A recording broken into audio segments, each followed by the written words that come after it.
ಪ್ರೀತಿಯ ಬಂಧುಗಳೇ, ಏಕಾದಶಿ ವಿಷ್ಣೋರ್ನಕಂ ವೀರ್ಯಾಣಿ ಪ್ರವೋಚೇಯ ಪಾರ್ಥಿವಾನಿ ವಿಮಮೇರ ಜಾಗುಂಸಿಯೋ ಅಸ್ಕಪಾಯದುತ್ತಲಗಂ ಸದಸ್ತಂ ವಿಚಕ್ರ ಬಾಣಸ್ತ್ರೇತೋರ್ಗಾಯೋ ವಿಷ್ಣುರರಾಟಮಸಿ ವಿಷ್ಣೋ ಪೃಷ್ಠಮಸಿ ವಿಷ್ಣೋಸ್ತತ್ರೇಸ್ತು ವಿಷ್ಣೋಸ್ಯೂರಸಿ ವಿಷ್ಣೋರ್ಧ್ವಮಸಿ ವೈಷ್ಣವಮಸಿ ವಿಷ್ಣವೇ ತ್ವಾ ಅನ್ನೋ ಮಂತ್ರವನ್ನ ಪದೇ ಪದೇ ಪದೇ ಪದೇ ಕೇಳಿಸ್ಕೊಡಿ. ಯಾಕಂದ್ರೆ ಇವತ್ತು ವಿಷ್ಣುವಾಸರ ಅಂದ್ರೆ ಬುಧವಾಸರ ಆದ್ದರಿಂದ ವಿಷ್ಣುವಿಗೆ ಅತ್ಯಂತ ಪ್ರೀತಿ ಇರತಕ್ಕಂತಹ ಬುಧವಾರದಂದು ನೀವು ಏಕಾದಶಿ ಆಚರಣೆ ಮಾಡ್ತೀನಿ ಅಂತಂದರೆ ಇನ್ನು ನಾನು ಏನು ಹೇಳೋದು ಗೊತ್ತಿಲ್ಲ. ನೀವು ಒಂದು ಬುಟ್ಟಿ ತುಂಬಾ ಹಣ್ಣು ತಗೊಂಡು ಮನೆಗೆ ಬಂದರೆ, ಬಹುಶಃ ನಿಮ್ಮ ಒಂದು ಗೋಣಿಚೀಲ ತುಂಬಾ ಹಣ ತುಂಬಿಸ್ಕೊಂಡು ಬಂದರೆ, ಬಹುಶಃ ಒಂದು ಪಾಕೆಟ್ ತುಂಬಾ ಹಣ ಇದ್ರೆ, ನಿಮ್ಮ ಜೇಬು ತುಂಬಾ ಹಣ ಇದ್ರೆ ಏನು ಸಂತೋಷವಾಗುತ್ತೋ ಅಷ್ಟು ಸಂತೋಷ ಇವತ್ತು ತುಳಸಿಯನ್ನ ವಿಷ್ಣುವಿನ ಆಲಯಕ್ಕೆ ಕೊಡುವಂಥದ್ದು.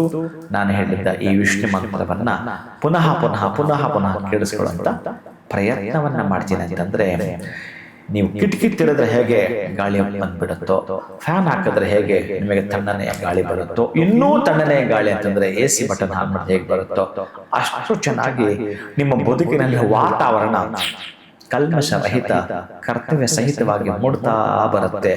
ನನ್ನ ಪ್ರೀತಿ ಬಂಧುಗಳು, ಯಾರಿಗೆ ಸಾಧ್ಯವಾಗುತ್ತೋ ಅವರು ಆಚರಣೆಯನ್ನ ಮಾಡಿ. ಯಾಕಂದ್ರೆ ನಾನು ಎಷ್ಟೋ ಸಲ ಏಕಾದಶಿಗಳು ಹೇಳ್ತಾ ಬಂದಿರ್ತೇನೆ, ನೀವು ಕೂಡ ಕೇಳ್ತಾನೇ ಇರ್ತೀರಿ.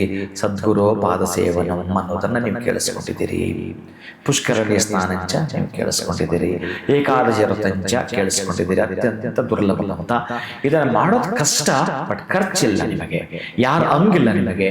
ಹೂವು ತಗೊಂಡು ಬಂದ್ಕೊಡು ನನಗೆ, ಸ್ವಲ್ಪ ನೈವೇದ್ಯಕ್ಕೆ ಹಣ್ಣು ತಂದುಕೊಡು, ಒಂದಷ್ಟು ಉತ್ಪತ್ತಿ ಕರ್ಪೂರ ತಂದು ಕೊಟ್ಬಿಡು, ಅದು ಸ್ವಲ್ಪ ಮಣೆ ಹಾಕು. ಏನು ನೀವು ಇದ್ದ ಜಾಗದಲ್ಲಿ ಕುಳಿತುಕೊಂಡು ಸೈಲೆಂಟ್ ಆಗಿರೋದು ಹಂಗಿರಕ್ಕೆ ಬರಲ್ವೇ? ಏನೇನೋ ನೆನಪು ಬರ್ತವೆ, ಎಂತೆಂತವೋ ಬರ್ತವೆ. ತಲೆನೋವು ಅಂತಂದ್ರೆ ಆ ನೆನಪುಗಳು ಬರಬಾರ್ದು ಅಂತಂದ್ರೆ ಪ್ರಾಣಾಯಾಮವನ್ನ ಅಂದ್ರೆ ನಿಮ್ಮ ಪ್ರಾಣವನ್ನ ನೀವು ಸರ್ವಿಸ್ ಮಾಡಬೇಕು. ನಿಮ್ಮ ಪ್ರಾಣವನ್ನ ಶುದ್ಧಿ ಮಾಡಿಕೊಳ್ತಕ್ಕಂತಹದ್ದು ನಿಮಗೆ ಆರಾಮ ಅಂತ ಅನಿಸ್ಬೇಕಲ್ಲ, ಅಂತಹ ಪ್ರಾಣಾಯಾಮವನ್ನ ನೀವು ಮಾಡಿಕೊಳ್ತಾ 16 ಸಲ ಪ್ರಾಣಾಯಾಮ ಮಾಡಿ ನೀವು ವಿಷ್ಣುವಿಗೆ ಸಂಬಂಧಪಟ್ಟ ಮಂತ್ರನ ಪುನಃ ಪುನಃ ಪುನಃ ಪುನಃ ಜಪಿಸ್ತೀನಿ ಅಂತಂದ್ರೆ ಸಮಯ ಸಿಕ್ಕಾಗಲಿಲ್ಲ. ನೀವು ಟ್ರಾವೆಲ್ ಮಾಡುವಾಗಲೂ, ಮನೆಯಲ್ಲಿ ಕುಳಿತುಕೊಂಡಿರುವಾಗಲೂ, ಊಟ ಮಾಡುವಾಗಲೂ, ಎಲ್ಲಾ ಸಂದರ್ಭದಲ್ಲೂ ಕೂಡ ಏಕಾದಶಿ ಎಂದು ಒಂದಷ್ಟು ಪಾರಾಯಣ ನಡೀಲಿ. ಜಾಸ್ತಿ ಬರಲ್ಲ ಗುರುಗಳೇ, ನೀವು ಹೇಳೋದಕ್ಕೆ ಕೇಳಿಸ್ಕೊಳ್ತೀವಿ ಒಂದಷ್ಟು. ಓಂ ನಮೋ ನಾರಾಯಣಾಯ, ಓಂ ನಮೋ ನಾರಾಯಣಾಯ, ಓಂ ನಮೋ ನಾರಾಯಣಾಯ, ಓಂ ನಮೋ ನಾರಾಯಣ ಹೇಳಿ ಹೇಳಿ ಹೇಳಿ ಹೇಳಿ ಹೇಳಿ ನಿಮ್ಮ ಶರೀರ ಇದೆಯಲ್ಲ, ಮಾಂಸ ಶರೀರ ಮಂತ್ರ ಶರೀರವಾಗಬೇಕು ಇದೇ ದಿನ. ಅದಕ್ಕಾಗಿ ಪಠಿಸಿ. ಶಿವಂಭುಯ